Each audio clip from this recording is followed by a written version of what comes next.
ব্যস্ত রাস্তায় এক রিকশাওয়ালা যাত্রীর অপেক্ষায় ছিল। হঠাৎ কালো কাচ ঢাকা একটি সরকারি গাড়ি এসে থামল তার সামনে। সবাই ভাবল হয়তো কোনো সমস্যা হয়েছে, কিন্তু পরের মুহূর্তে যা ঘটল তা দেখে সবাই হতবাক। গাড়ি থেকে নেমে আসা আইপিএস অফিসার হঠাৎ রিকশাওয়ালার পা ছুঁয়ে প্রণাম করল। কিন্তু কেন? জানতে হলে গল্পটি পুরোটি শুনুন। ভালো লাগলে লাইক, কমেন্ট ও শেয়ার করতে ভুলবেন না, আর চ্যানেলটা সাবস্ক্রাইব করে পাশে থাকবেন। গভীর দারিদ্র্যের মধ্যে বড় হওয়া রিয়ার জীবন কখনোই সহজ ছিল না। বাবা ছিলেন দিনমজুর, মা অন্যের বাড়িতে কাজ করতেন। পয়সার অভাবে মাঝে মাঝে স্কুলের ফি দেওয়া হতো না, কিন্তু সব প্রতিকূলতার মধ্যেও রিয়া স্বপ্ন দেখত বড় কিছু হওয়ার, মানুষের জন্য কিছু করার। স্কুলের শিক্ষকরা তার মেধা দেখে অবাক হতেন, কিন্তু তার মায়ের চিন্তা ছিল একটাই, পড়াশোনা চালানোর খরচ কিভাবে সামলাবে। একদিন রাতে মা ফিসফিস করে বাবাকে বলছিলেন, মেয়েটাকে স্কুল থেকে ছাড়িয়ে নেব, এভাবে কি আমরা ওকে পড়াতে পারবো? রিয়া পাশের ঘরে শুয়ে শুয়ে সব শুনছিল। চোখের কোণে জল চলে এলো, কিন্তু সে প্রতিজ্ঞা করল কোনোভাবেই পড়াশোনা ছাড়বে না। পরদিন স্কুল থেকে ফেরার পথে রিয়া শুনল এক অবসরপ্রাপ্ত শিক্ষক মনোরঞ্জনবাবু এলাকার কিছু গরিব ছেলে মেয়েকে বিনামূল্যে পড়াচ্ছে। সে দ্বিধা নিয়ে গেল সেখানে। শিক্ষকটি তাকে দেখে বললেন, তুই নতুন, কি নাম তোর? রিয়া মাথা নিচু করে বলল, আমি রিয়া স্যার, আমি বড় কিছু হতে চাই। মনোরঞ্জনবাবু মৃদু হেসে বললেন, বাহ, এত বড় স্বপ্ন, পড়তে পারবি? রিয়া দৃঢ় কণ্ঠে বলল, যত কষ্টই হোক। প্রথম দিনই বোঝা গেল পড়াশোনার পথ এত সহজ নয়। মাস্টারমশাই তাকে কঠিন অঙ্ক দিলেন। রিয়া মাথা চুলকে তাকিয়ে রইল। ইংরেজি ব্যাকরণ বোঝাতে গিয়ে বললেন, তুই বড় কিছু হতে চাইছিস, কিন্তু ইংরেজির এই দশা। কখনো কখনো পড়তে পড়তে রাত কাবার হয়ে যেত, কিন্তু রিয়া বিরক্ত হতো না। মাস্টারমশাই বলতেন, পরিশ্রম কর, তবে বিশ্বাসও রাখতে হবে। রিয়া ধীরে ধীরে আরও বেশি আত্মবিশ্বাসী হয়ে উঠল। সবই ঠিকঠাক চলছিল, কিন্তু একদিন ভয়ঙ্কর দুঃসংবাদ এলো। বাবা কাজে গিয়ে গুরুতর আহত হয়ে মারা যান। রিয়ার ছোট সংসার যেন ভেঙে পড়ল। মা কান্নাকাটি করতে লাগলো, আর রিয়া এক কোণে বসে চুপচাপ সব দেখছিল। রিয়া মাকে জড়িয়ে ধরে বলল, আমি কিছু একটা করব মা, কেঁদো না। সেদিন থেকেই রিয়া আরও কঠোর পরিশ্রম শুরু করলো। সে কয়েকজন ছোট মেয়েকে পড়ানো শুরু করলো, যাদের বাবা মা সামান্য কিছু টাকা দিত। সকালবেলা নিজের পড়াশোনা, বিকেলে টিউশনি, আর রাতে মাস্টারমশাইয়ের কাছে শেখা। এভাবেই চলতে লাগলো জীবন। অনেক রাত না খেয়ে থাকতে হয়েছে, কিন্তু মনোবল হারায়নি। একবার মাধ্যমিক পরীক্ষার আগে রিয়ার মা অসুস্থ হয়ে পড়লেন। ওষুধ কেনার মতো টাকা ছিল না। রিয়া মনোরঞ্জন বাবুর কাছে গেল, স্যার, আমি হয়তো এবার পরীক্ষা দিতে পারবো না, মা অসুস্থ, টাকা নেই। তিনি কিছুমাত্র না ভেবে নিজের পকেট থেকে টাকা বের করে দিলেন। বললেন, জীবনে অনেক লড়াই আসবে, কিন্তু লক্ষ্যে স্থির থাকবি। এবার যা, পরীক্ষা দে। রিয়া কেঁদে ফেলল, কিন্তু মনে মনে প্রতিজ্ঞা করল একদিন কিছু হয়ে দেখাবে, স্যারকে গর্বিত করবে। একদিন রিয়া তার মায়ের সঙ্গে শহরের একটি ব্যস্ত রাস্তায় দাঁড়িয়েছিল। হঠাৎ তারা দেখল কালো কাঁচ ঢাকা গাড়ি থেকে একজন উজ্জ্বল পোশাক পরা পুলিশ অফিসার নেমে এলেন। তার পোশাকের কাঁধে ঝলমলে ব্যাজ, দৃঢ় চেহারা, আত্মবিশ্বাসী হাঁটা, সব মিলিয়ে তিনি যেন সত্যিকারের এক বীর। সেই মুহূর্তে কিছু লোক রাস্তার পাশে দাঁড়িয়ে চিৎকার করছিল। একজন মহিলার ব্যাগ ছিনতাই হয়েছিল, আর কয়েকজন দুষ্কৃতী পালিয়ে যাচ্ছিল। আইপিএস অফিসারটি মুহূর্তের মধ্যেই পরিস্থিতি সামাল দিলেন। দ্রুত পুলিশের টয়েল ভ্যান এসে ছিনতাইকারীদের ধরে ফেলল। অফিসার দৃঢ় কণ্ঠে বললেন, আইন ভাঙলেই শাস্তি পেতেই হবে। এই দৃশ্য দেখে রিয়ার চোখ বড় হয়ে গেল। তার হৃদয়ের গভীরে এক নতুন অনুভূতি জাগল। সেও এমন একজন হবে যে অন্যায়ের বিরুদ্ধে লড়বে, মানুষের পাশে দাঁড়াবে। সে মাকে জিজ্ঞেস করল, মা, আমি একজন আইপিএস অফিসার হব, দেশের রক্ষা করব। মা শুধু তার দিকে তাকিয়ে হাসলেন। সেদিন রিয়া মনে মনে প্রতিজ্ঞা করল, একদিন সেও আইপিএস হবেই। কিন্তু তার জীবন সহজ ছিল না। বাবা মারা যাওয়ার পর সংসারে পুরো চাপ এসে পড়ে তার মায়ের উপরে।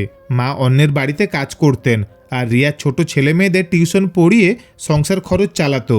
কিন্তু এত কষ্টের মধ্যেও তার স্বপ্ন ছিল বড় কিছু হওয়ার।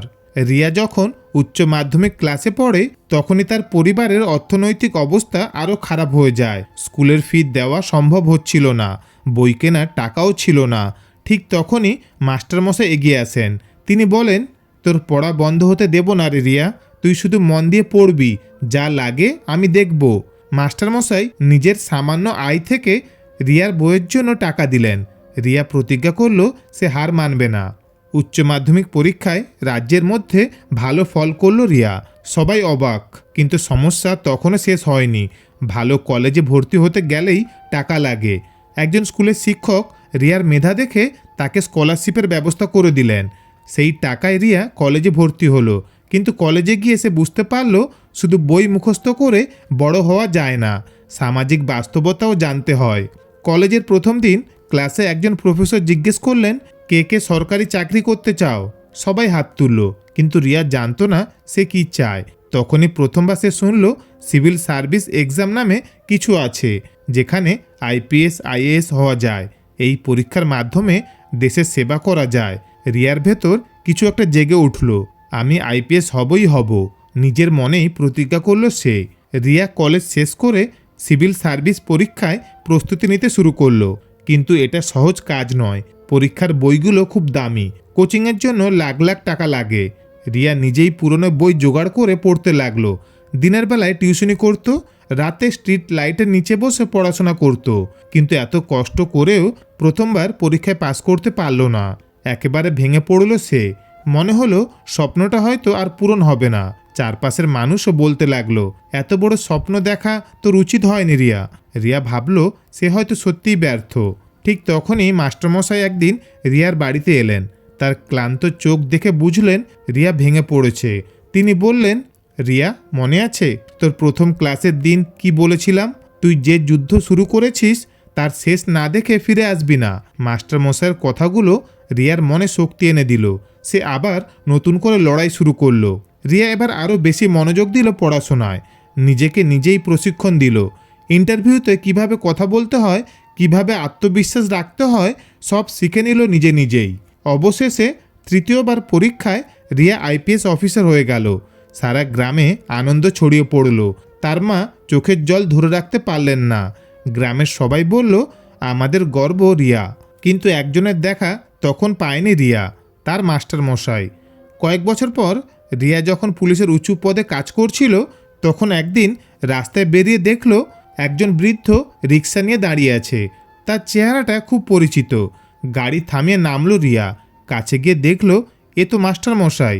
স্যার বলে হাঁটু গেড়ে বসে তার পা ছুঁয়ে প্রণাম করল রিয়া। চারপাশের লোকজন অবাক হয়ে তাকিয়ে রইল। লোকজনের কৌতূহলী। চোখের সামনে রিয়া বলল, আজ আমি যা হয়েছি সব আপনার জন্য স্যার। মাস্টারমশাই একটু হেসে বললেন, তোর সাফল্যই আমার আসল গুরু দক্ষিণা মা। কিন্তু রিয়া তখনও বুঝতে পারেনি একসময় শিক্ষকদের সম্মানিত মানুষটি এখন কেন রিক্সা চালাচ্ছেন। সেটা জানতে চাইল রিয়া। মাস্টারমশাই ধীরে ধীরে বললেন, আমার ছেলে একদিন দুর্ঘটনায় মারা যায়, তারপর থেকে সংসার চালানোর জন্য আমি রিক্সা চালাই। কথাগুলো শুনে রিয়ার চোখে জল এসে গেল। সে প্রতিজ্ঞা করল মাস্টারমশাইকে এই কষ্টের জীবন আর সহ্য করতে দেবে না। রিয়া মাস্টারমশাইয়ের কথা শুনে চুপ করে রইল না। সে বুঝল একজন মানুষ শুধু নিজের সাফল্য দিয়ে বড় হয় না, নিজের শিকড়কেও তুলে ধরতে হয়। পরদিনই সে মাস্টারমশাইকে তার বাড়িতে নিয়ে গেল, কিন্তু শুধু সেখানেই থামল না। সে ঠিক করল মাস্টারমশাইয়ের শিক্ষার আলোকে আরও অনেক দরিদ্র ছাত্রছাত্রীর ভবিষ্যৎ গড়ে তুলবে। কিছুদিন পর শহরে এক কোণে মনোরঞ্জনবাবুর শিক্ষা কেন্দ্র নামে একটি ফ্রি কোচিং সেন্টার খোলা হলো, যেখানে গরিব মেধাবী ছাত্রছাত্রীরা বিনামূল্যে পড়াশোনার সুযোগ পাবে। উদ্বোধনের দিন ফিতা কাটার সময় রিয়া মাস্টারমশাই হাত ধরে বলল, স্যার, এবার আপনি শুধু এক রিয়া শিক্ষক নন, শত শত রিয়া শিক্ষক হবেন। চারদিকে করতালি গর্জন উঠল। মাস্টারমশাই রিয়ার চোখের দিকে তাকিয়ে দেখলেন, এটা সেই ছোট্ট মেয়েটি নয় যাকে তিনি একদিন বিনা পয়সায় পড়িয়েছিলেন। এটা এক আত্মবিশ্বাসী আইপিএস অফিসার, যে নিজের স্বপ্ন পূরণের পাশাপাশি অন্যদেরও স্বপ্ন দেখতে শেখাবে। তার চোখে জল এসে গেল, কিন্তু সেটা ছিল গর্বের জল। তিনি শুধু একটাই কথা বললেন, তুই সত্যি আমার সেরা ছাত্রী রিয়া। তো বন্ধুরা, গল্পটি যদি ভালো লাগে লাইক, কমেন্ট ও শেয়ার করতে ভুলবেন না। আর আমার এই চ্যানেলটি সাবস্ক্রাইব করে পাশে থাকবেন। ধন্যবাদ, ভালো থাকবেন।